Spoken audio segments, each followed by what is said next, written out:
نحمده ونصلي ونسلم على رسوله الكريم اما بعد فاعوذ بالله من الشيطان الرجيم بسم الله الرحمن الرحيم انما يريد الله ليذهب عنكم الرجس اهل البيت ويطهركم تطهيرا صدق الله مولانا العلي العظيم وصدق رسوله النبي الكريم ونحن على ذلك لمن الشاهدين والشاكرين والحمد لله رب العالمين۔ عزیزان گرامی وقار، یہ آنے والا مہینہ محرم الحرام، اس میں اس کا چاند دیکھتے ہی سب کو شہادت امام حسین یاد آ جاتی ہے، کربلا کے جانثاروں کی یاد آ جاتی ہے۔ ہم لوگ اس میں محفلیں کرتے ہیں امام حسین رضی اللہ تعالیٰ عنہ اور ان کے اہل بیت اطہار کے یاد میں۔ سرکار اعلیٰ حضرت علیہ مرت رضوان اہل بیت اطہار کے تعلق سے فرماتے ہیں کہ تیری نسل پاک میں ہے بچہ بچہ نور کا، تیری نسل پاک میں ہے بچہ بچہ نور کا، تو ہے عین نور تیرا سب گھرانہ نور کا۔ اللہ رب العزت نے اہل بیت اطہار کے تعلق سے آیت کریمہ میں فرمایا انما یرید اللہ لیذھب عنکم الرجس اہل البیت ویطہرکم تطہیرا، جس کا سیدھا سادہ ترجمہ ہے کہ اے اہل بیت اطہار، اللہ رب العزت چاہتا ہے کہ تم سے ہر ناپاکی کو دور کر کے تمہیں پاک کرے اور خوب صاف ستھرا کرے۔ اس آیت کریمہ کے تحت تمام مفسرین نے اپنی اپنی تفسیروں میں الگ الگ طریقے سے وضاحت بیان کی ہے، جس میں سے حضرت امام ابو جعفر محمد بن جریر طبری رضی اللہ تعالیٰ عنہ بیان فرماتے ہیں کہ اس آیت کریمہ کی تفسیر یہ ہے کہ اے اہل بیت اطہار، اللہ رب العزت یہ چاہتا ہے کہ تم سے ہر فحش اور بری چیزوں کو دور کرے اور تمہیں گناہوں کی پالیدگی سے دور کرے، گناہوں کی نجاست سے دور فرمائے۔ اس کے تعلق سے حضرت سعید بن قتادہ رضی اللہ تعالیٰ عنہ سے روایت فرماتے ہیں کہ اس آیت مبارکہ کے میں جو بیان کیا گیا ہے اس سے مراد اہل بیت اطہار ہیں، کیونکہ اللہ رب العزت نے ان کو تمام برائیوں سے پاک کیا ہے اور ان پر بالخصوص رحمتوں سے نوازا ہے ان کو۔ حضرت عطیہ فرماتے ہیں، وہ مفسر ہیں، فرماتے ہیں کہ اس آیت کریمہ میں لفظ رجس ہے، تو جو لفظ رجس ہے وہ گناہوں، عذاب، نجاستوں اور نقائص پر کے معنی پر بولا جاتا ہے۔ تو اللہ تعالیٰ نے ان ساری چیزوں سے اہل بیت اطہار، اپنے نبی، اپنے محبوب کے گھر والوں کو دور رکھا ہے، ان سب سے، تمام عیوب سے، تمام نقائص سے، تمام گناہوں سے، تمام عذاب سے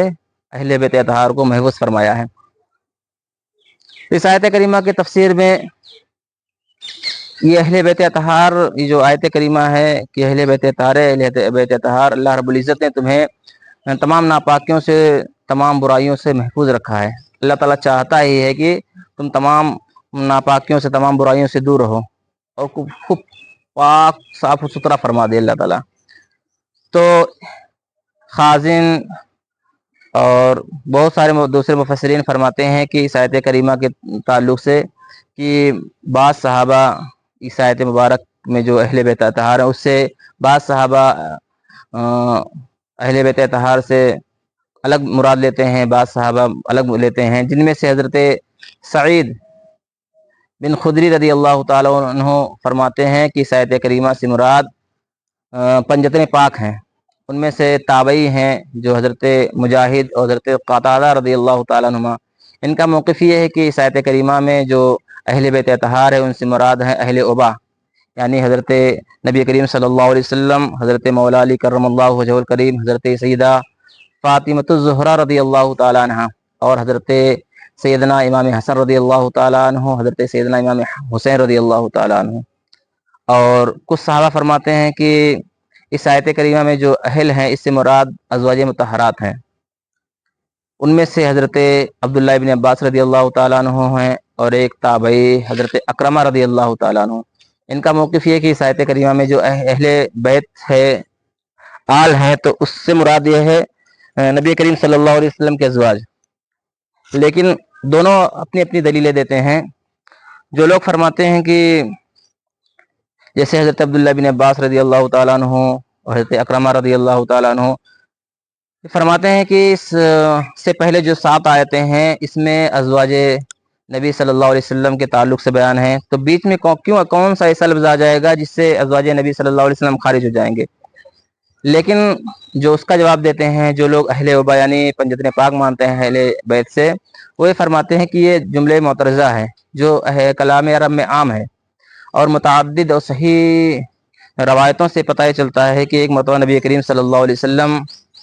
اس حال میں باہر نکلے کہ ان کے ساتھ مولا علی کرم اللہ وجہ الکریم، سیدہ خاتون جنت فاطمہ الزہرا رضی اللہ تعالیٰ عنہ، امام حسن رضی اللہ تعالیٰ عنہ، امام حسن رضی اللہ تعالیٰ عنہ ساتھ تھے، اور آپ اپنے حجر شریف میں داخل ہوئے۔ اس کے بعد اپنے چادر تطہیر کو ان سب پہ اڑا لیا اور فرمایا اللہم ہؤلاء لأہل بیتی فاذہب عنہم الرجس وطہرہم تطہیرا۔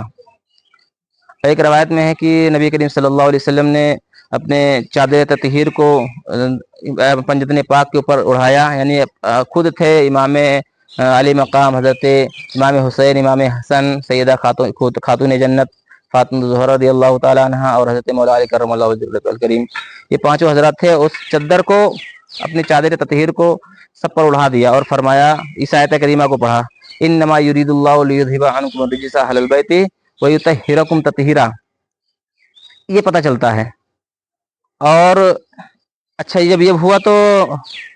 ام المومنین حضرت ام سلمہ رضی اللہ تعالیٰ عنہ موجود تھی، انہوں نے چادر اٹھایا اور اس میں اپنے سر کو اندر گھسا لیا اور کہا یا رسول اللہ صلی اللہ علیہ وسلم، ہم بھی آپ لوگوں کے ساتھ ہیں۔ نبی کریم صلی اللہ علیہ وسلم نے ارشاد فرمایا انک من ازواج النبی صلی اللہ علیہ وسلم علی خیر، کہ تم نبی کی بیوی ہو، خیر بھلائی پر ہو۔ تو اس سے پتہ چلتا ہے کہ جو اہل بیت اطہار سے مراد ہے آیت کریمہ میں، یہی پنجتن پاک ہیں۔ اور بھی بہت ساری حدیث پاک ہے، بہت ساری روایتیں ہیں، جن میں سے میں آپ کو بتاؤں، حضرت سیدنا انس رضی اللہ تعالیٰ عنہ بیان فرماتے ہیں کہ اس آیت کریمہ کے نازل ہونے کے بعد انما یرید اللہ لیذھب عنکم الرجس اہل البیت ویطہرکم تطہیرا، اس آیت کریمہ کے نازل ہونے کے بعد نبی کریم صلی اللہ علیہ وسلم جب بھی فجر کے لیے نکلتے تو سیدہ فاطمہ الزہرا رضی اللہ تعالیٰ عنہ کے دروازے سے گزرتے تو اس دروازے پر کھڑے ہو کر فرماتے الصلاۃ اہل البیت، اے اہل بیت نماز پڑھو۔ اور حضرت سعید بن خدری رضی اللہ تعالیٰ عنہ ابو سعید خدری رضی اللہ تعالیٰ عنہ بیان فرماتے ہیں کہ اس آیت کریمہ کے نازل ہونے کے بعد 40 دن تک نبی کریم صلی اللہ علیہ وسلم حضرت فاطمہ الزہرا رضی اللہ تعالیٰ عنہ کے دروازے سے گزرتے اور وہاں پر رک کر کے یہ آیت کریمہ پڑھتے۔ پہلے کہتے السلام علیکم یا اہل البیت ورحمۃ اللہ وبرکاتہ الصلاۃ رحمکم اللہ، کہ اے اہل بیت اطہار تم پر سلامتی اور رحمت ہو، نماز پڑھو، اللہ تعالیٰ تم پر رحم فرمائے۔ اس کے بعد یہ آیت کریمہ پڑھتے انما یرید اللہ لیذھب عنکم الرجس اہل البیت ویطہرکم تطہیرا۔ حضرت عبداللہ ابن عباس رضی اللہ تعالیٰ عنہ بیان فرماتے ہیں کہ اس آیت کریمہ کے نازل ہونے کے بعد نبی کریم صلی اللہ علیہ وسلم کا یہ اصول رہا کہ 7 مہینے تک لگاتار آقا کریم صلی اللہ علیہ وسلم سیدہ خاتون جنت فاطمہ الزہرا رضی اللہ تعالیٰ عنہ کے جب دروازے سے گزرتے تو وہاں پر کھڑے ہو کر کے یہ آیت کریمہ تلاوت فرماتے۔ اور ایک روایت میں ہے کہ 8 مہینے تک۔ مختصر ان روایتوں سے پتہ ہی چلتا ہے کہ جب یہ آیت کریمہ نازل ہوئی تو یہ اہل بیت اطہار کے تعلق سے نازل ہوئی، اور یہ خصوص اہل وبا، اس سے مراد اہل وبا یعنی پنجتن پاک ہی ہیں۔ ان کی بڑی فضیلتیں اہل بیت اطہار کی بہت سارے حدیث سے ثابت بھی ہے، روایتوں سے مفسرین اکرام نے تو بتا ہی دیا ہے اہل بیت اطہار سے کون نبی کریم صلی اللہ علیہ وسلم کی آل ہیں، ان کے خاندان ہیں۔ اور جو مفسرین نے بعد یہ فرمایا ہے کہ نہیں، ان کے جو خاندان سارے، ان کی بیوی جو بھی ان کے گھر پہ رہتے ہیں تو دونوں تعلق سے جمہور کا قول ہے کہ اہل بیت سے مراد سارے لوگ آ جاتے ہیں، نبی کے خاندان والے بھی آ جاتے ہیں۔ تو اس کا بھی موقف ہے، یہ بھی ماننا ضروری ہے کہ بھائی یہ آیت کریمہ کے تعلق سے کہ اہل عبا بھی مراد ہیں، یہ بھی مراد، تاکہ دونوں روایتوں پر عمل ہو سکے۔ لیکن تمام اور بھی حدیثوں سے ثابت ہوتا ہے کہ اہل بیت اطہار سے مراد یہی ہیں پنجتن پاک، نبی کریم صلی اللہ علیہ وسلم، مولا علی کرم اللہ وجہ الکریم، اور فاطمہ الزہرا رضی اللہ تعالیٰ عنہ، سید حضرت امام حسن رضی اللہ تعالیٰ عنہ، اور حضرت امام حسن رضی اللہ تعالیٰ۔ اب ان کی نسل سے قیامت تک جتنے لوگ بھی، جتنی بھی ذریت ہوں گی، سب یہ اہل بیت اطہار میں شامل ہوں گی، باقی کے تعلق سے نہیں ہے۔ اور